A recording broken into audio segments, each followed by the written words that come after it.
1월 16일 새벽 기도회를 하나님 앞에 드립니다. 오늘 하나님께서 우리에게 주신 말씀은 창세기 11장 10절에서 30절의 말씀입니다. 하나님의 말씀을 제가 봉독해 올립니다.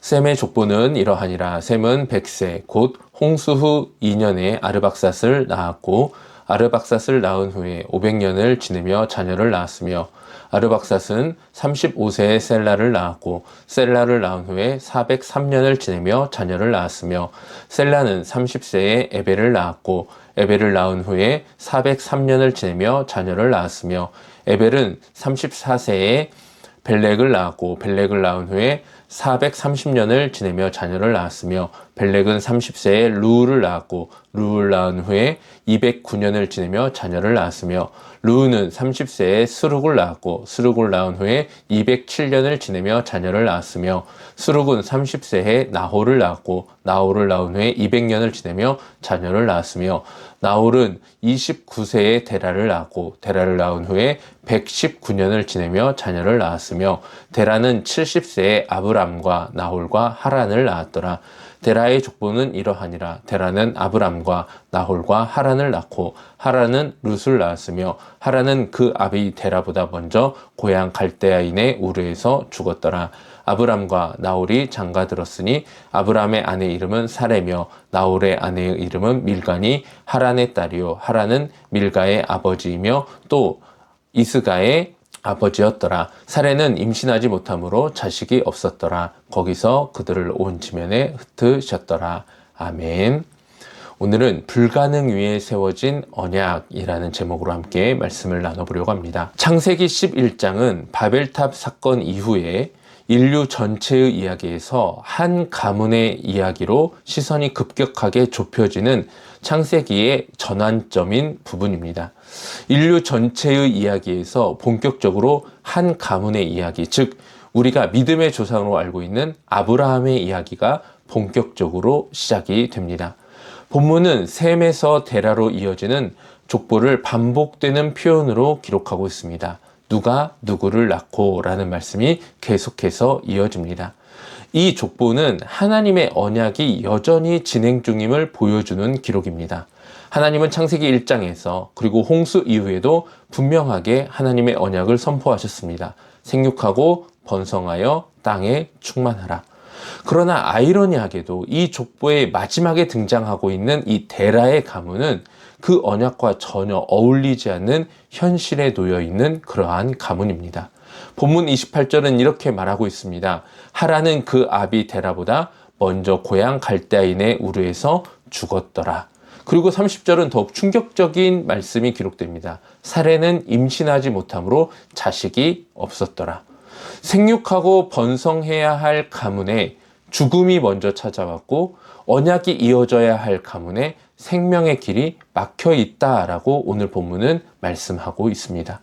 이 가문은 겉으로 보기에 하나님의 약속을 이어갈 어떤 조건도 갖추지 못한 가문입니다. 그렇다면 이러한 질문이 우리에게 찾아옵니다. 하나님은 왜 하필이면 이러한 가문을 선택하신 것일까? 이 족보는 먼 옛날의 이야기처럼 보이지만 사실 우리의 현실과도 매우 닮아 있습니다. 우리는 하나님의 약속을 믿으면서도 우리의 삶을 돌아보면 자주 이렇게 느끼곤 합니다. 우리의 가정은 언약과 너무 멀어 보이지 않을까? 내가 속한 곳에서 무슨 하나님의 역사가 일어날 수 있을까? 우리의 삶에서 찾아올 수 있는 소망은 과연 무엇일까? 어떤 가정에는 상실의 기억이 깊게 남아있고 어떤 가정에는 관계의 단절과 오랜 상처가 자리 잡아 있고는 합니다.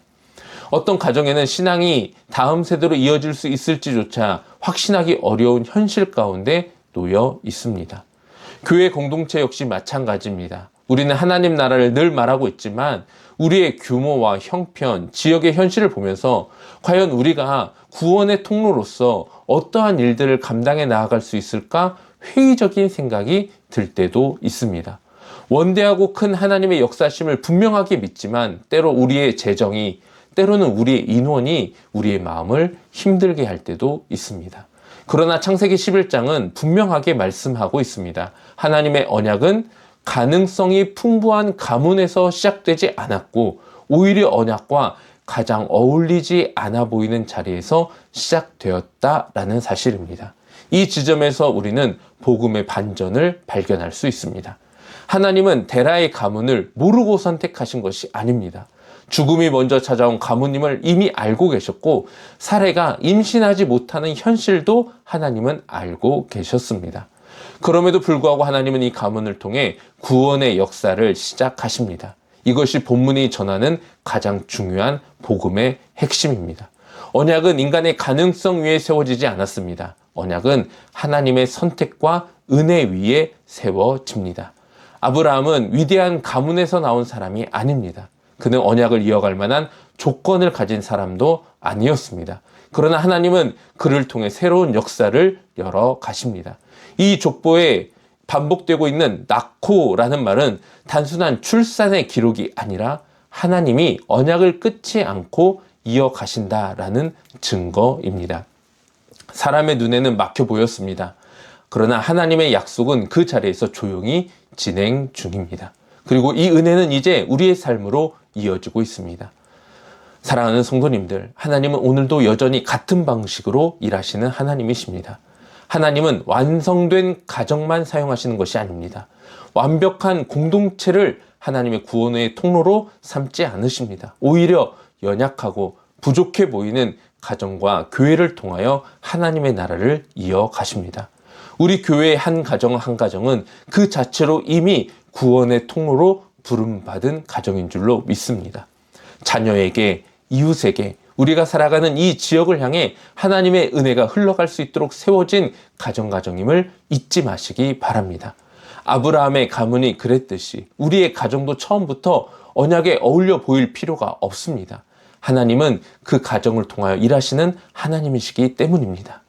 그 가정이 얼마나 언약에 어울리느냐, 어울리지 않느냐가 중요한 것이 아니라 하나님이 그 가정을 사용하시느냐, 사용하시지 않느냐가 중요한 사실입니다. 중요한 것은 조건이 아니라 부르심에 응답하는 믿음입니다. 하나님은 오늘도 우리의 가정과 공동체를 통하여 구원의 역사를 이어가기 원하십니다. 시편 147편 10절에서 11절은 이렇게 말씀하고 있습니다. 여호와는 말의 힘이 세다 하여 기뻐하지 아니하시며 사람의 다리가 억세다 하여 기뻐하시지 아니하시고 여호와는 자기를 경외하는 자들과 그의 인자하심을 바라는 자들을 기뻐하시는 도다. 아멘. 창세기 11장은 이렇게 말씀하고 있습니다. 하나님의 언약은 중단되지 않았고 인류의 역사는 은혜의 방향으로 계속 흘러가고 있다라는 것입니다. 불가능해 보이는 가문에서 시작된 언약은 마침내 모든 민족을 향한 구원의 길이 되었습니다. 하나님은 여호와 하나님을 경외하는 자들과 그의 인자하심을 바라는 자들을 기뻐하시며 그들을 통하여 하나님의 일을 감당하십니다. 오늘 이 새벽 우리의 가정과 교회가 바로 그 은혜의 통로임을 믿으며 하나님의 부르심 앞에 다시 서는 저와 여러분의 삶이 되기를 우리 주님의 이름으로 축복합니다. 하나님은 불가능성 위에 언약을 세우시고 그 언약을 통해 세상을 살리십니다. 이 말씀의 주인공이 되는 우리 지연교회가 되기를 우리 주님의 이름으로 축복합니다. 기도하겠습니다. 사랑과 은혜가 풍성하신 하나님, 하나님은 하나님의 약속과 하나님의 언약을 통하여 여전히 일하고 계시는 하나님이심을 기억하며 감사합니다. 자격과 조건이 아닌 하나님의 은혜와 능력이 우리의 언약의 조건임을 기억하며 우리의 은혜가 임하는 축복의 통로가 되는 것임을 기억하며 하나님의 말씀 안에서 날마다 승리하는 우리 모두가 되게 하여 주옵소서. 오늘 하루도 여전히 우리의 삶을 통하여 우리의 가정을 통하여 우리 교회를 통하여 일하실 하나님을 기대하며 소망하는 삶으로 하나님의 기쁨이 되게 하여 주시옵소서. 예수님의 이름으로 기도하옵나이다. 아멘. 다 함께 기도의 자리로 나아가겠습니다.